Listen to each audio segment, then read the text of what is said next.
Hey, everybody, welcome to What the Flick. Christy, Alonzo, we were the ones who took the bullet, as it were, on Ride Along 2. Right, January continues unabated.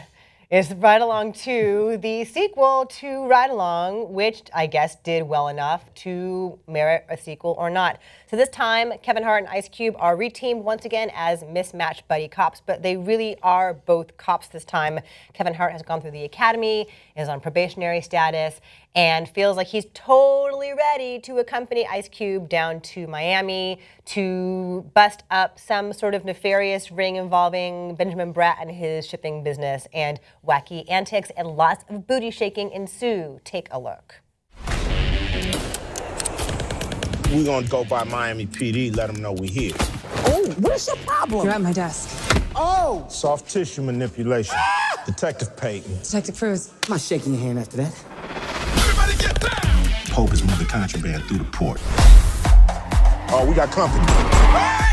Lose him! Hold on. Are you signaling? It is a force of habit! Let's get ridiculous! Given that this movie just retreads Ride Along, I feel like I just want to retread my Ride Along review in the first place. Go click back on our Ride Along review and you'll know. Which is that, like Tim Story has made funny movies, and he's made funny movies with these actors. Yeah. Ice Cube was funny in Barbershop. Barbershop. Kevin Hart was really charming in Think Like a Man, the first one.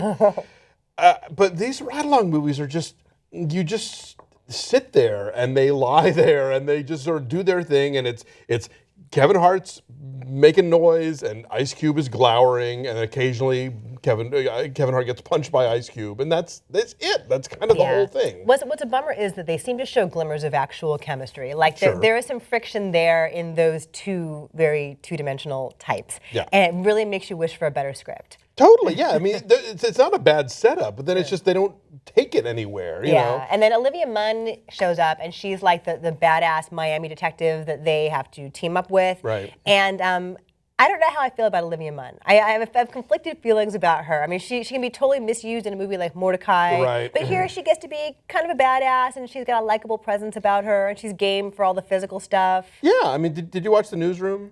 No, I never saw Newsroom. She was really good on Was The she? Newsroom. I saw She her was- on The Daily Show. Oh, okay. She was very funny and very, she got a lot to do on The Newsroom, and had a character that had, I think, a lot of colors, as the actors like to say.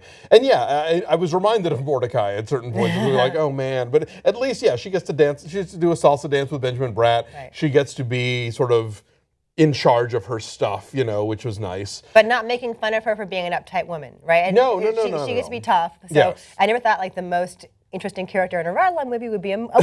Yeah. But apparently it turns out that it is. Clearly, yeah, and they're setting her up to be sort of love interest for Ice Cube, and that's sort of the one thing that would make me not completely dread the prospect of a Ride Along 3, which is coming. But let's just not. Let's stop. Right, because every other woman in this thing, like, and this is my problem, or one of my many problems with the first Ride Along movie, is that like Tika Sumpter, who is the fiance Right. of Kevin Hart, is just all like tits and ass, and she's gorgeous. Yes. She's stunningly gorgeous, and a lot of the women when they go to Miami, it's like every Miami music video cliche of like hot women walking down the beach and their Outdoor thongs. showers. Right, outdoor showers. More cities should have them. So, no, but so it's I guess we should frustrating mention that way. Ken Jeong is in Oh this. yeah, and can you have Ken Jeong and Kevin Hart in the same movie? Is that allowed? That's a lot of loud and short, Yeah, I don't know. Ken Jeong sort of has worn out his welcome to me. I haven't seen his TV show, but in the movies, I sort of feel like there's this very limited corner they have painted him into of what characters he plays, and this just feels like a less R-rated version of the guy who plays in the Hangover movies. And I mean, maybe it's toned down a little bit from that guy, right? Like Yeah. that wildly It's scaled back a racist bit. persona. But yeah, he still doesn't have a whole lot to do but be annoying. Benjamin Bratt shows up to be Benjamin Bratt. Yeah, he's he's slick and smooth handsome operator, yeah. and clearly a bad guy. If this is what is playing in the afternoon at your multiplex, right? and the heat is broken at your house. Right, something is wrong. Something really is wrong in your home, and you've got to get out, and you need like a diversion for an hour and 45 minutes. I guess Ride Along isn't terrible. Yeah, I suppose. Boy, we're really scraping bottom on this. Yeah, I'm it's trying. just a waste of time for everyone involved, including the audience. All right, so what's your number? I give it a 3. Oh yeah, I'm giving it 3.2. There's one scene total, one exact scene that Alonzo and I laughed at, and I'm not going to tell you what it is because you're going to enjoy it too. So I'm just going to leave it to you to enjoy the one good scene in all of Ride Along. You'll know it when it shows up. So our average is a 3.1.